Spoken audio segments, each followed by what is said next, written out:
What's up, gents? DirtBag Gaming here, the channel for casual raiders. Long time coming. We are doing GODSEEKER versus... Where is she? SANLASHED Survivor. I keep saying SANLASHED, like the Pokemon, but it's SANLASHED Survivor. So we're going to do a full guide on... Not a full guide. We're going to do a Clan Boss Ultra Nightmare guide because they basically have similar skills. And the newest champion that came out was GODSEEKER UNM. She is amazing. I just got to say, she looks phenomenal.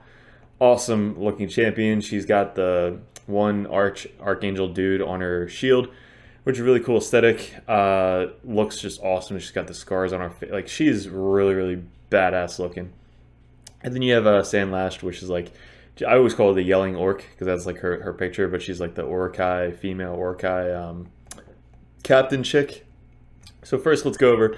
This video is going to go over two full clan boss guides with the Green Affinity clan boss, because that's kind of what they're really used for, to extend the buffs and stuff like that. So first, with SANLASHED Survivor, we'll go over her kit, then we'll go over GODSEEKER, and then we'll show you two clan boss full runs, and then I'll give my suggestions at the end on which one I think you should really invest into if you have both, and then we'll go from there. So first, SANLASHED Survivor. She's booked out because she's definitely worth the books. Masteries clan boss build with the defensive tree. Now, I'm not really going to go harp on the artifacts. Now, when I did these videos, we used the same artifacts, just different accessories. But I try to keep the accessories exactly the same, like with the orcs and then her. So they're pretty similar. Like with I think they built for damage, crit damage with defense, and then defense with speed. So I kind of kept them the same accessories, but the gear we just swapped. So it was a complete 180 boom swap, kept the same speed, and then we were good to go. So we're not really going to go mainly over the gear. It's just going to be mainly the skills, masteries, and then the video. All right. So first, the skills. She has an A1, attacks one enemy 2 times. Attacks 2. I used her a lot in the Doom Tower Dragon. She's clutch on that. But attacks one enemy 2 times, has a 30% chance of placing provoke. Doesn't matter on the clan boss. When the champion no debuffs, heals 15% of the damage inflicted if this champion is under any debuff. So she can heal herself with this, which is pretty good. The chance is definitely needed for the Doom Tower Dragon, so definitely good to book out. And then this skill is what they're going to be comparing to. Attacks all enemies, decreases the duration of all enemy buffs by 1 turn, and increases the duration of all ally buffs by 1 turn. So this doesn't need any accuracy when it comes to increasing your buffs, but it does need accuracy for the enemy debuffs or buffs. So we built her with like not a lot of accuracy because we didn't really care about it. We just wanted to extend our block debuff buff on our guys. That's kind of what she's for. So if you run like Grizzle, he puts it up for 1 turn, and then she extends it for another turn, so that way nobody gets stunned for the boss. That's kind of the whole goal, right? So that is what we're comparing it to. Defense type champion, phenomenal. She does have a passive, which is pretty unique, just like Aniri does. Place a 50% ally protection buff on all allies for 2 turns when allies HP drops below 50%. Also plays a block damage buff. So this comes in clutch sometimes when Skull Crusher is about to die. She then puts an ally protect on the Skull Crusher so he doesn't die, and then she doesn't take any damage. So it's kind of situational. It's a 4-turn cooldown, which kind of stinks. That's why it's so far, but you maybe have this happen once, maybe twice throughout the clan boss fight. The aura isn't bad, increases ally defense in all battles by 25%, so she could be a leader if you needed her. But all around, very good champion, and used a lot in the Green Affinity clan boss or just clan boss in general. Really cool looking champ, good skills, and the masteries again, same exact masteries for both people. So that's SANLASHED, all right? Next is going to be GODSEEKER UNM. I think she is phenomenal. She looks really freaking cool. We actually pulled a lot of voids. We finally got her. We needed her for the Sacred Order. For the Faction Wars, I think. I'm not sure. I don't remember. No, I think we had the other chick for the Faction Wars. So they have a lot of reses now for Sacred Order. But we actually pulled her, luckily. And I wasn't going to put books into her because you need a lot of books. Like, look at this. Ridiculous. When you have books on a passive, that's an issue, right? So here's my first suggestion. If you have GODSEEKER, your middle, mostly endgame, you have the books, put them into GODSEEKER. If you don't have the books, probably want to go with SANDLASHED because there's 4 that you really need. 5, 6, 7, 8, 9. So you have 9 books, 10 books. You don't really need that booked. I mean, excuse me, it's up to you. But you got 10 books compared to 2, 4, 6, 7, 8, 9, 10, 11, 12, 13, 14, 15, 16, 17 books. I don't know what player name's thinking on an epic, but a lot of books. Definitely invest into her if you're late game. She is freaking awesome. You can use her a lot of different places. I'm going to start using her in more of like a PvP and Doom Tower scenario because she is very good. So let's go over it. A1, she's all about healing. Attacks one enemy, heals the ally with the lowest HP by 5% of their max HP. Cannot heal this champion, so she basically heals other people. So 5% of their max HP. So it just runs up, great for a counterattack team. Runs up, hits somebody, heals the lowest enemy or lowest person on your team. Then this is the same as SANLASHED. It's attacks all enemies, heals all allies by 15% of their max HP, then decrease the duration of all buffs on all enemies by 1 turn, and increase the duration of all buffs on your allies by 1 turn. So basically the same thing, except you get a heal off at the same time. Bring it down to 3-turn cooldown, which is needed, but it heals by a lot, right? So you're healing as well as increasing and decreasing. Now again, if you want to use them instead of like what's the name, Rosin, to take off the increased attack, or you can just kind of give them a little bit more accuracy and then they could take it off by 1 turn if you want. Not really needed, just ignore the accuracy. Then she has a revive a dead ally, so this is new, SANLASHED doesn't have this, but revives dead ally by 50% HP and fills a turn meter by 50% and resets the cooldowns. So this could come in clutch sometimes if, like, let's say Skull Crusher dies, he gets rezzed up and then resets all the cooldowns, but this will proc as well. Increase the amount of healing all allies receive by 10%. That's a huge buff right there. Just passive, don't have to do anything. But if an ally is about to get killed by a fatal hit, preempts that hit and it instantly places a revive on death buff on them for 1 turn before the damage is taken. So this is kind of weird because it'll proc Skull Crusher's Unkillable and this at the same time, which I think it shouldn't, but it does. So you'll waste this revive on death when Skull Crusher can't be killed anyway. I wish it was like Skull Crusher procs Unkillable, he doesn't die, then next turn this will proc and then res him back up. But it doesn't work that way. So that's kind of what happens on the clan boss. But this little passive here is really cool. Masteries, same way. I read her for Doom Tower, but it was the same one as Sand/Survivor with the clan boss and the counterattack. Because when she counterattacks, she can then proc her A1, which is gets to go again. I changed up your gear again for Doom Tower, but the gear that we had in these videos are exactly the same. Lifesteal with the this set, Immortal set on it, and I believe she had crit damage gloves. Both of them had crit damage gloves with crit rate to get up to that 100% crit rate, and then as much crit damage as she possibly could, because they were both built for damage / extending the buffs. All right, so let's pull up these videos. We're gonna first show SANLASHED, and then we'll show GODSEEKER.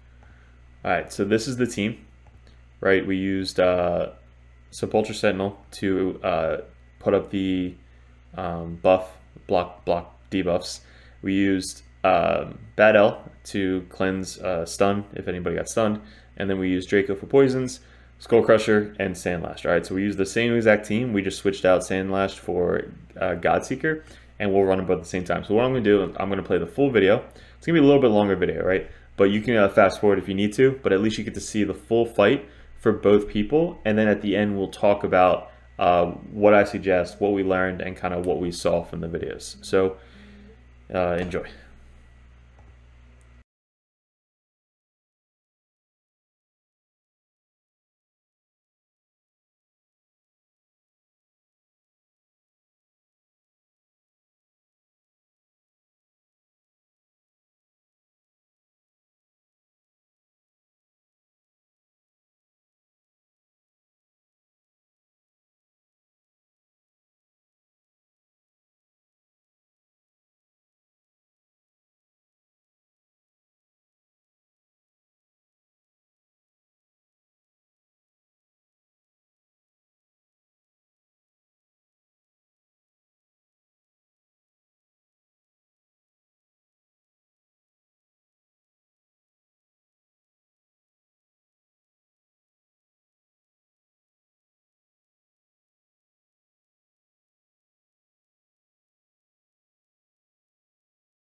All right, so we got 20 million, and I was kind of watching it because I haven't watched it in a while, but uh, Skull Crusher died pretty early. He only did like 1.649 million.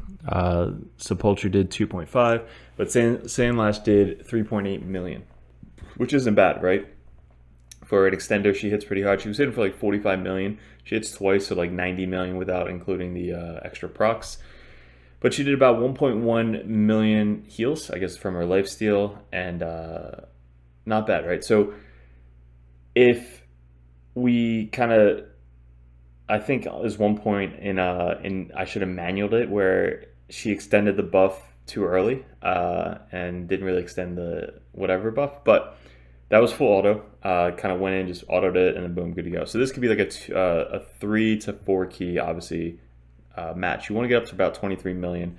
And Green Affinity was giving me like the obviously troubles for a while because I just never had the right champs, I guess, for it, or the right gear, or the right tunement, or whatever it may be. So I was really trying to get this down with. That's why I was trying to compare Sandlash to Godseeker.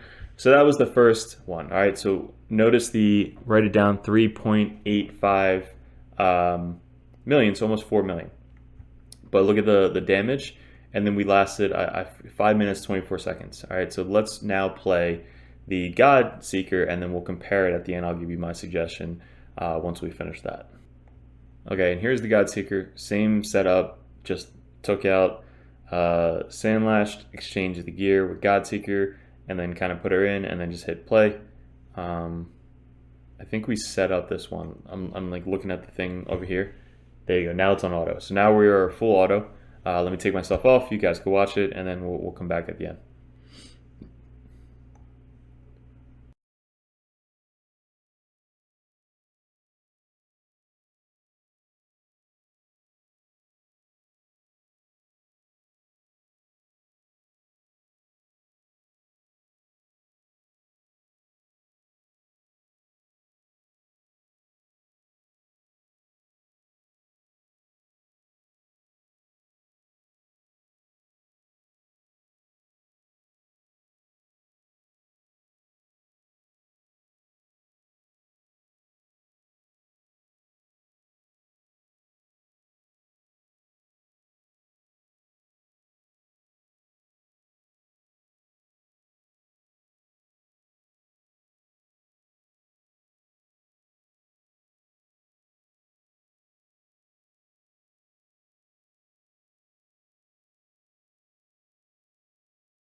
Okay, and we are back. So what do we got? I gotta fix my light. That is brutal.